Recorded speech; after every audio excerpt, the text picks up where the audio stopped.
Hi friends, ये query है मेरे स्टूडेंट की। असल में उनकी क्वेरी कुछ ऐसी थी कि ये इसका सॉल्यूशन ऑलरेडी उनको मिल चुका है इस प्रॉब्लम का। वो उसका सॉल्यूशन जानना नहीं चाह रहे। वो ये जानना चाह रहे कि इसको जो सॉल्व किया है तो वो सॉल्व किस तरह से किया हुआ है, उसका लॉजिक क्या है वो समझना चाह रहे थे।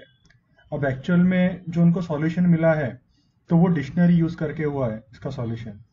और मैंने उनको बताया है कि जो डिक्शनरी है, dictionary is outdated. Dictionary use नहीं करना चाहिए, आपको मशीनरी यूज़ करना चाहिए। जो मशीनरी का जो पार्ट है वो हम लोग हमारे एडवांस वीबीए में काफ़ी डिटेल में कवर करते हैं। तो मैंने उनको वही रिकमेंड किया था कि आप मशीनरी यूज़ करो। Machinery is very simple to use. और जब मैंने उनको ये बताया तो मैंने उनको ये भी बताया, ठीक है मैं आपको इसका सॉल्यूशन बना के भेजता हूँ। तो उनका जो प्रॉब्लम है, पहले आपको प्रॉब्लम बताता हूँ कि प्रॉब्लम उनका क्या है। एक कॉलम में कंट्री लिखे हुए हैं और दूसरे कॉलम में स्टेट लिखे हुए हैं। जो पहला कॉलम है वहां पे जैसे इंडिया आप देख रहे हैं 2 बार रिपीट हो रहा है, तो इंडिया के सामने पूना है और मुंबई है। तो उनको आंसर में ऐसा चाहिए कि जहाँ पे रिपीट हो रहा है तो वहां पे पूना ऑब्लिक मुंबई इस तरह से आना चाहिए। बाकी जहाँ पे सिंगल है तो वहां पे सिंगल इस तरह से दिखना चाहिए। मैं उम्मीद कर रहा हूँ ये क्वेश्चन आपको क्लियर हो गया होगा। तो इसके लिए हम ऑल्ट F11 करते हैं।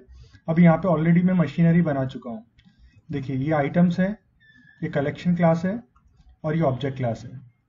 ठीक है, ऑब्जेक्ट क्लास में एक चीज़ लिखनी रह गई, वो मैं यहाँ पे लिख देता हूँ, पब्लिक आईडी एस स्ट्रिंग। और दूसरा क्या लिखना है, public items S new CLS items. खैर, अब हम मॉड्यूल में जाते हैं। यहाँ पे लिखते हैं सब कन्वर्ट डेटा। ठीक है, यहाँ पे 2 चीज़ है, एक तो कंट्री और एक स्टेट है, तो हम लोग दोनों चीज़ों को डिफाइन कर देते हैं। सबसे पहले हम लोग डिफाइन करेंगे items as new CLS items और डिम क्या 2 चीज़ है, कंट्री और स्टेट। तो यहाँ पे बोलते हैं कंट्री एज CLS आइटम और dim state as CLS item. तो हमने ये चीज़ बता दी। अब आपको बेसिकली करना क्या है, यहाँ से यहाँ तक के लूप करना है। तो आपको LR पता करना पड़ेगा। तो LR is equal to sales rows dot count comma 1, और क्या आपका पहला वाला कॉलम है, and excel up dot row. यहाँ पे आप लिखोगे फॉर आई, यानी अपना जो काउंटर है 1 से नहीं लेंगे हम लोग, कहाँ से लेंगे 2 से, क्योंकि पहले नंबर पे रो है, टू LR। और यहाँ पे नेक्स्ट कर देते हैं। ठीक है, इसका मतलब क्या, हम लोग यहाँ से लेकर के नीचे तक के लूप करने वाले। अब जो सबसे पहली चीज़ है वो क्या है आपकी, सेट।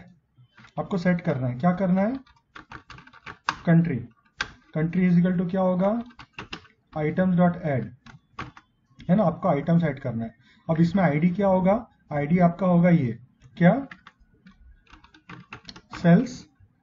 इसमें आपका रो नंबर पूछ रहा है तो रो नंबर आपका है आई, यहाँ पे बता दीजिए। और यहाँ पे आप कॉलम नंबर बताइए, कॉलम नंबर आपका 1 है। ठीक है, अब ये आपने बता दिया और आप ब्रैकेट बंद कर दीजिए। तो बेसिकली ये जो आपका आइटम्स है इसके अंदर हमारा ऐड करके मेथड है। तो ऐड करके मेथड में हमने यहाँ पे आईडी बोल के रखा है, तो इस आईडी से अपना कंट्री क्रिएट हो जाएगा।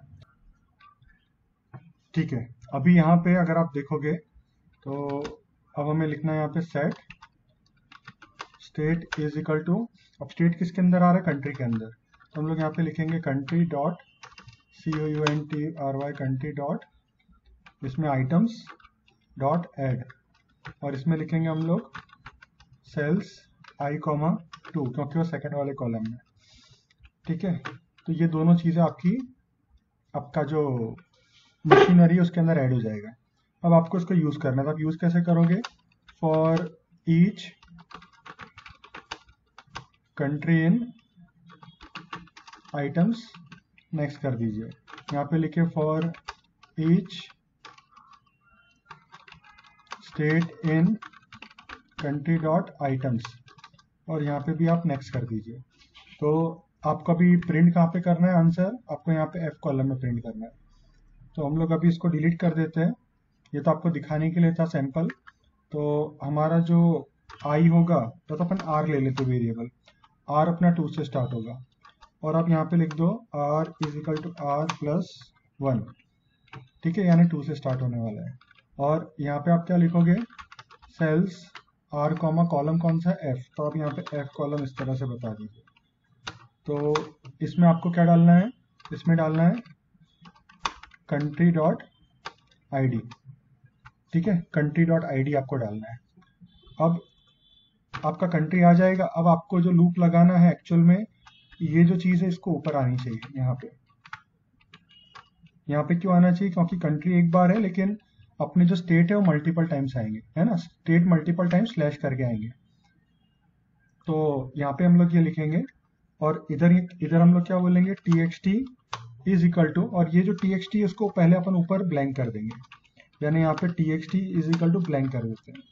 अब यहाँ पे क्या बोलते हैं, txt is equal to txt यानी पहले वाला txt %, फिर एक आएगा स्लैश, और उसके बाद में क्या आएगा, आपका आएगा state डॉट ID, है ना। तो इस तरह से वो जुड़ जाएगा। और इसमें भी क्या करना है, अगर पहले txt आपका ब्लैंक है तो आपको ये नहीं करना, तो आपको यहाँ पे लिखना पड़ेगा if txt is equal to blank, यानी फर्स्ट टाइम है। तो फर्स्ट टाइम है तो आपको क्या करना है, यहाँ पे अपन एंड इफ भी डाल देते हैं। देखो बेस्ट प्रैक्टिस है, हमेशा इस तरह से करना चाहिए। तो यहाँ पे लिखिए आप txt is equal to state dot ID, इस तरह से। तो पहली बार होगा तो स्टेट डॉट ID आएगा, दूसरी बार होगा तो वो आएगा, उसके आगे जो अगला स्टेट डॉट ID है वो चिपक जाएगा। अच्छा, फिर फाइनली क्या करना है, ये लूप जब आपका कंप्लीट हो जाएगा तो लिखना है सेल्स आर कॉमा एफ के बाद में जी कॉलम आता है। तो इसमें आप लिखोगे is equal to state dot ID नहीं आएगा, यहाँ पे आएगा txt, ठीक है। हम लोग अब इसको रन करते हैं, पहले एक झटके में रन करेंगे। ओके, तो देखो अभी आया जरूर है लेकिन आया ऐसा हो गया, थोड़ा ऊपर नीचे हो गया है। बराबर है, ऊपर नीचे क्यों हुआ है, क्योंकि यहाँ पे r is equal to r+1 गलत जगह पे लिखा गया। तो ये जो अपने को इंक्रीमेंट करवाना है ये इसके बाद में करवाना है। ओके, तो अब हम लोग क्या करते हैं, इसको यहाँ पे इसको डिलीट कर देते हैं और फिर से रन करते हैं। तो हमने इसको रन किया तो आप देखिए इंडिया में पूना ऑब्लिक मुंबई, यूएस में ये आ गया, ये आ गया। अब हम यूएसए में एक और काम करते हैं, हम लोग यहाँ पे उताह लिखते हैं, UTAH, उताह। अब हम लोग इसको डिलीट करते हैं और फिर इसे हम लोग रन करेंगे F5। तो आप रन करो तो देखो यहाँ पे कैलिफोर्निया ऑब्लिक उताह आ गया। तो बस यही था, देखो चीज सिंपल है। अभी डिक्शनरी से क्या हो गया कि वो कॉम्प्लिकेटेड हो गया और वो बंदा परेशान हो गया कि भाई कैसे। अब इसमें कितना सिंपल था, आपने यहाँ पे रीड कर लिया और यहाँ पे आपने उसको राइट कर दिया। आपको जैसे भी चाहिए वैसे आप राइट कर दो, कितना आसान है। इससे सिंपल कुछ हो सकता है, इसलिए बोलते हैं डिक्शनरी वगैरह सब भूल जाओ। डिक्शनरी है, एरे है, ये सब अभी वो सब पुराने जमाने की चीजें हो गई है। जो नई चीजें, नई टेक्नोलॉजी का इस्तेमाल करो, बेस्ट तरीके से कोडिंग करो। बेस्ट तरीके से कोडिंग करोगे तो आगे चल के प्रॉब्लम नहीं होगी, नहीं तो फिर परेशान होते रहोगे। आप खुद भी परेशान होंगे, फिर आपने अगर कंपनी छोड़ दी, कोई दूसरा बंदा आएगा आपकी जगह पे तो वो भी परेशान होता रहेगा, वो सोचेगा यार ये कैसे होता है।